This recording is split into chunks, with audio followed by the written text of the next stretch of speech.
Finally got my hands on the new DJI Mavic 3. Waited 3 years for an update to the 2 Pro, and in that time, of course, the Air 2S has been released and proved to be an incredibly capable bit of kit. The new Mavic 3 has got a much larger 4/3 or 1.33 inch sensor that is practically twice the size of the 2 Pro's 1 inch sensor. Larger pixels means better quality pictures, especially in low light. And especially with its longer flight time, I genuinely am hoping that the Mavic 3 is a major step up rather than just a minor tweak on the 2 Pro. And frankly, considering how much it cost me, I really do hope so. Anyway, look, let's get it unboxed.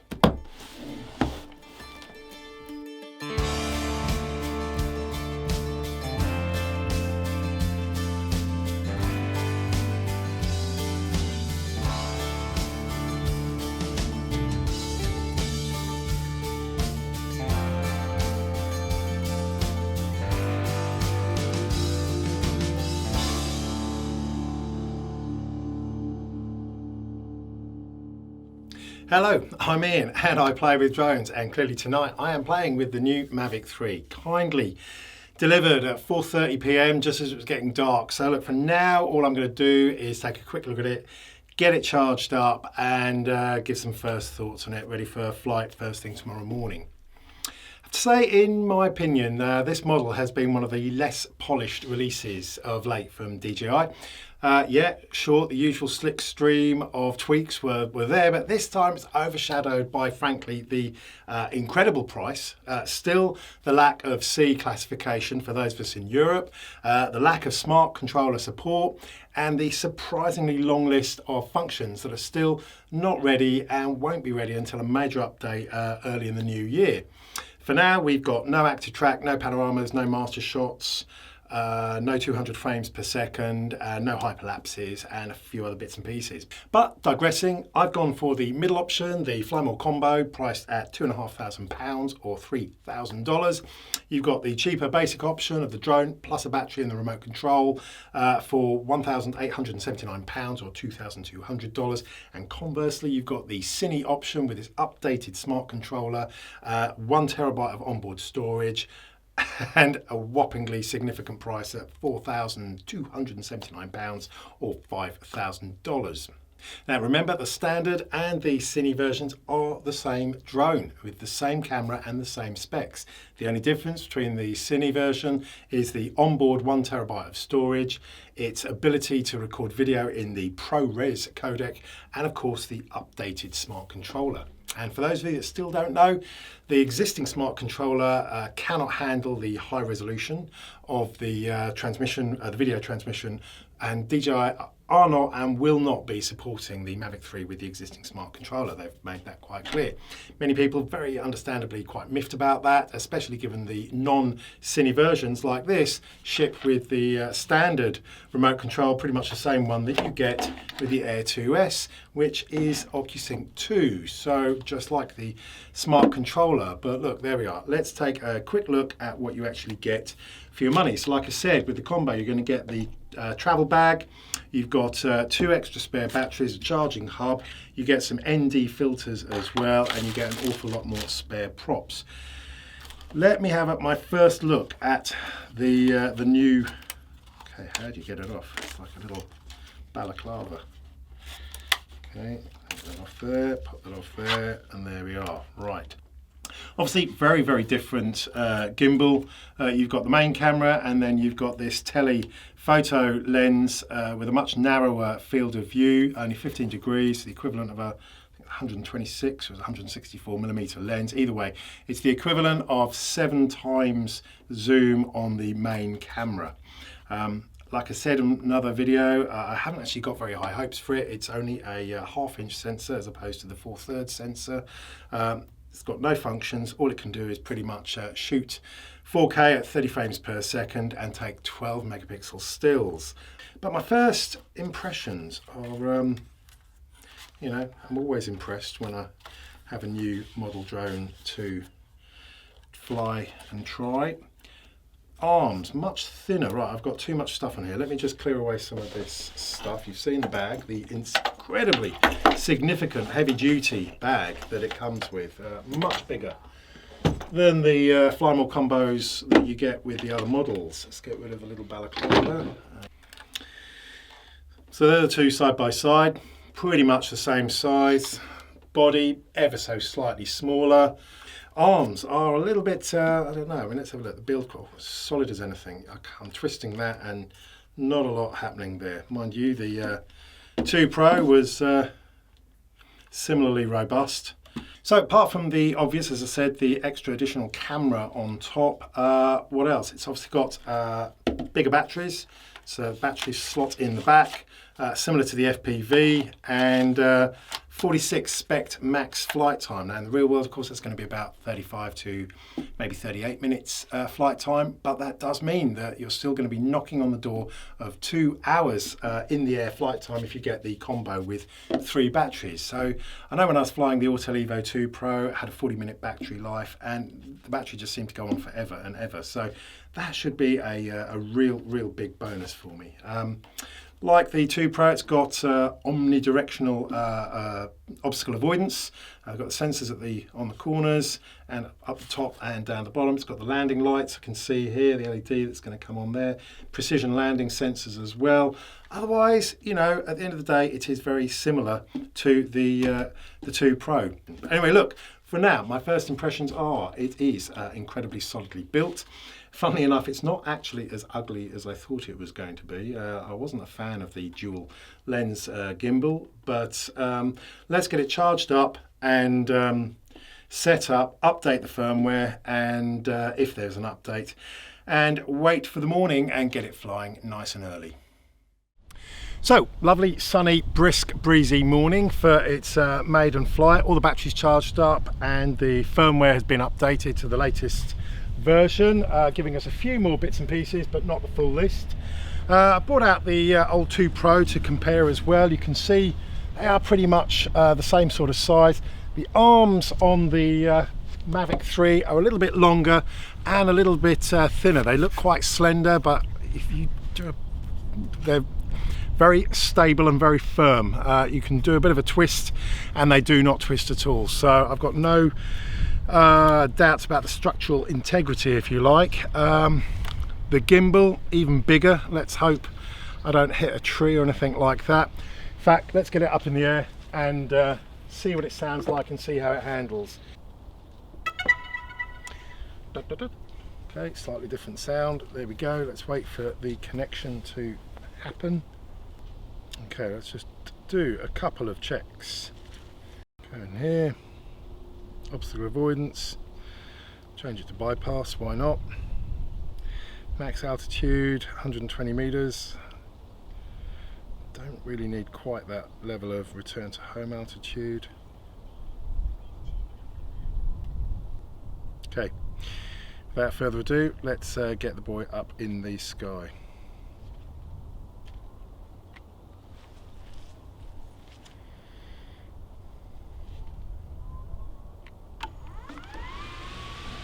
Ready? Down.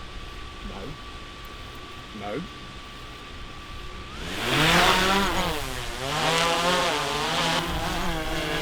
Obstacle avoidance is making him misbehave slightly.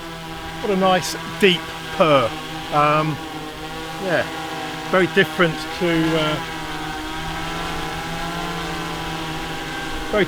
how the 2 Pro sounded. I do like the obstacle avoidance on-screen display as well. If I kind of go a little bit towards the tree, you are getting... Yeah, he's quite jumpy.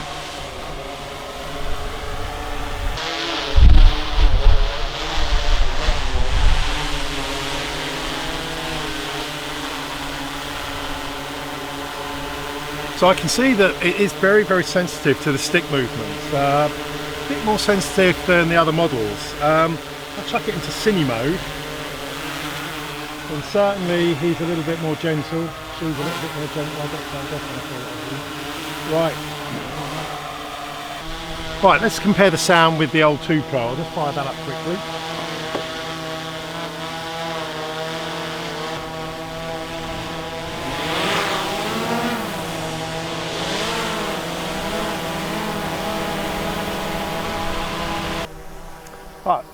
with the collar mic, compare the two sounds, and I can flip them so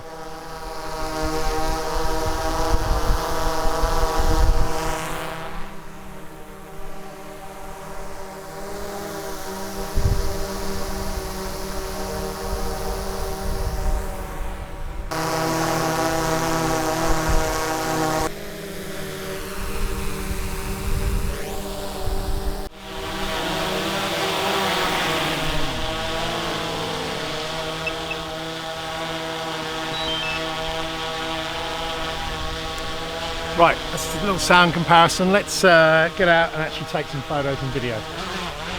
Yeah, very jerky.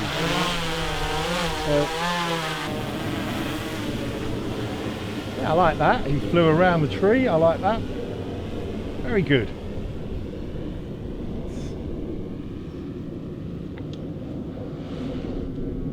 Let's switch on the, let's have a look at the camera settings. Right, I've got a video. And just head down into this section here. That really needs 60 frames per second, so stick to 25 frames, thank you. 4K is fine by me. Let's start recording and off we go.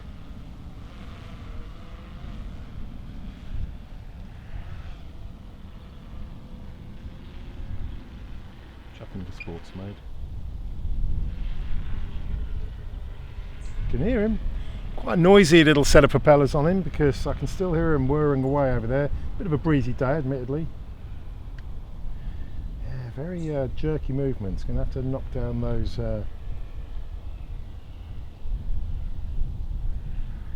and fast though.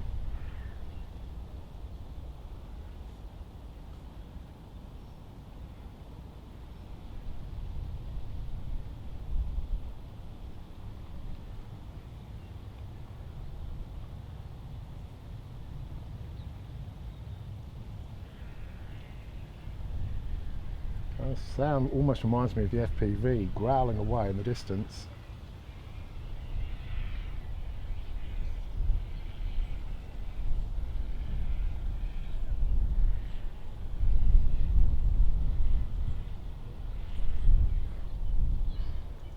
Okay, I like that.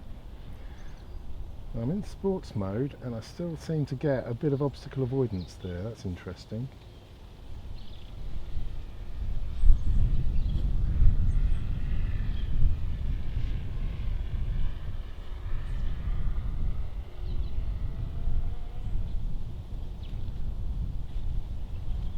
Into the sun.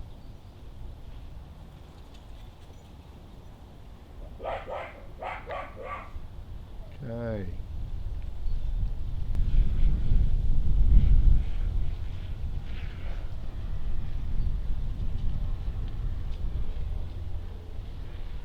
Very, very responsive, very fast.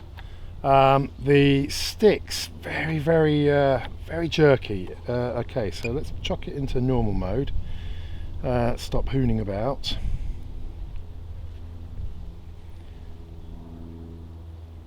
Still very fast for normal mode. So what speed is he going at if I go into full whack? 14, almost 15 meters per second. Breezy day, admittedly.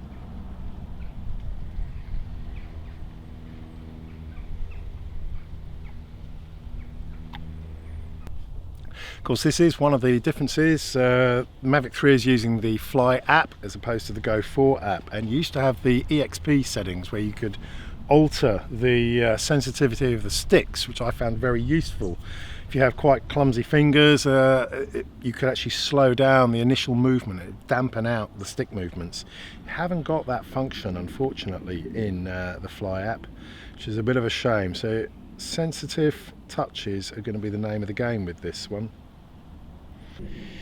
So on the video mode, you have got the following options at the moment. You can choose 5.1K, and if you choose that, you can go up to 50 frames per second, which is quite a lot. Let's have a little look at what 5.1K in 25 frames looks like.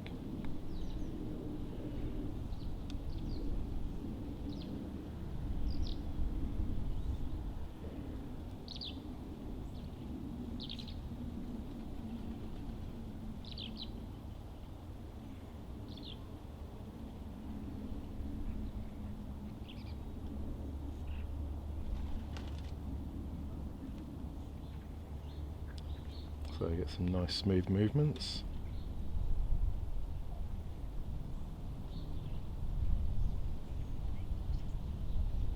Okay, manned aircraft. Let's have a little look. Let's have a look. That's cool. I like that. And I can actually hear him. So the ADS-B is definitely working. That's a minor little plane up there. So at least we know the ADS-B works nicely, and that was actually quite good because that was quite a small little aircraft, so nice to have that show up. Well over 500 feet, so not a problem.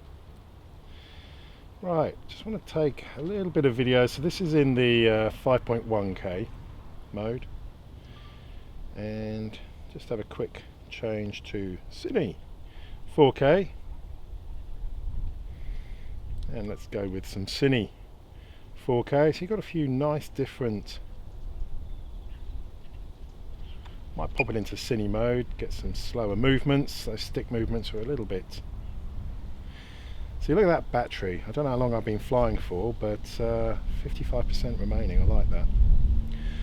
46-minute flight time. In practice, I guess we're going to get about 35-38 minutes, as I said earlier, but either way, that's really nice extra flight time we've got going on there. So obviously you're looking forward to seeing this on the big screen below when I get back inside, but for the time being, looks very, very smooth colours, not oversaturated. The greens can sometimes come out a little bit too green on some of their settings. This is the default setting. Very smart, very nice. Let's have a quick look at some photo options. Now we've still got a fair few, so no master shots, as I said, no quick shots, feature coming soon, no hyperlapse, feature coming soon, no panoramas, feature coming soon. So let's be looking forward to that big update that's coming next year. Let's go to photo mode. Okay, so again here we have the default. Let's go back down here, JPEG and RAW, and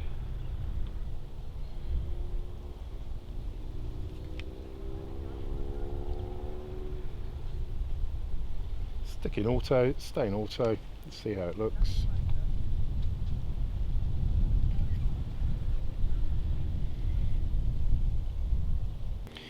Nice. Right, so let's bring them back. The last thing I want to do is just check out the telephoto lens, because that's the big unknown, isn't it?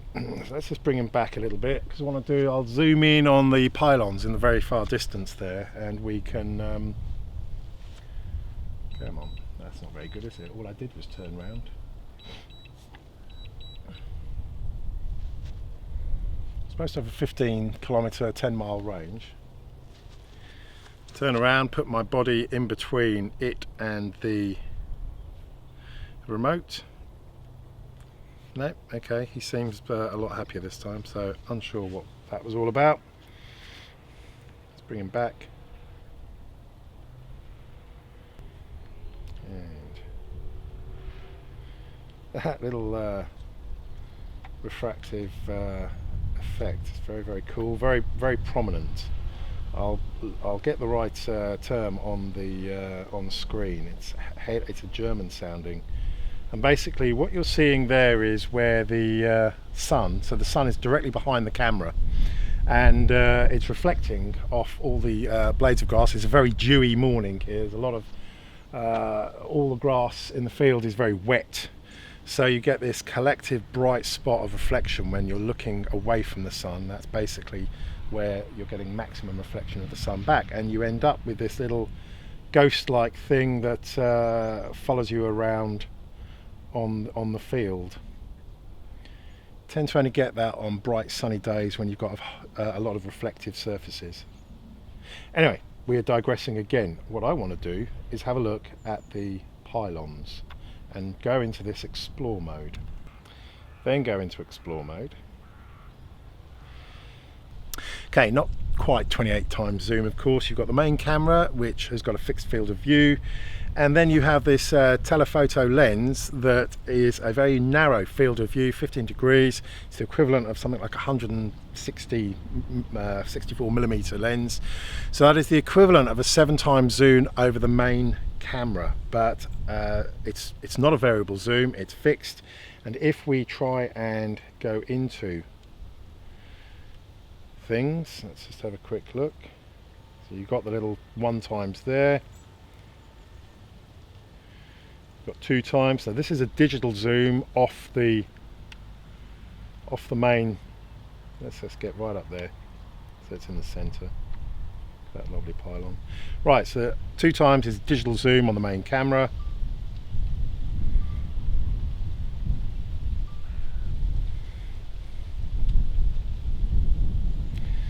Now we've got the 4x zoom. That's still digital zoom off the main camera. Then we can go to 7x zoom. So now this is using the secondary lens. It's in a lower resolution. It's a much smaller sensor. Now we can just try the digital zoom. So this is digital zoom on the secondary. And then goodness me, okay, we are getting up close. I'm not thinking that's going to be a very good quality, but what I am impressed with is how smooth things are. So there has to be a little bit of digital stabilization going on there, because when you have got a high-powered zoom, it can be extremely difficult to get steady shots on video, and that's not bad at all. So let's just jump back to 7x. So this is using the telephoto lens.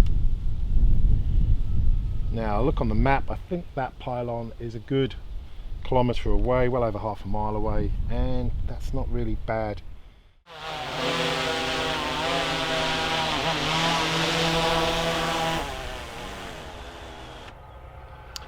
Right, got to be a little bit careful of the old obstacle avoidance there, it can be a little bit jerky. So there we go, my first flight, my first thoughts. Well, it is an incredibly impressive beast.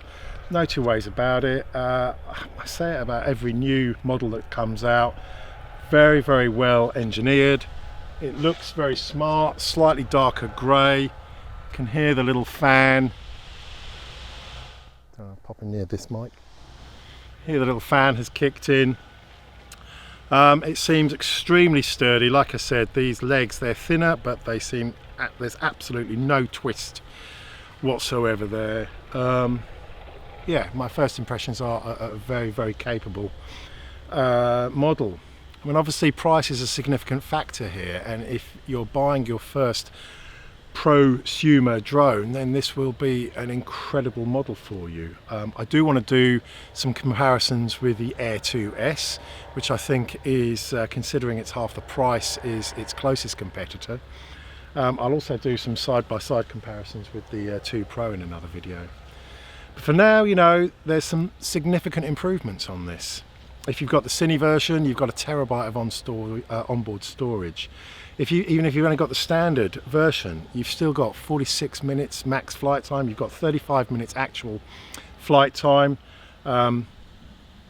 Beautiful, huge, big sensor. Like I said, a 1/3 sensor is twice the size of the 2 Pro sensor. So even though it's still 20 megapixels, each pixel is getting on for twice as big, which is going to mean a better quality picture, especially in low light. And that's another little bit of testing I'll do later on. I'll do some low light comparison.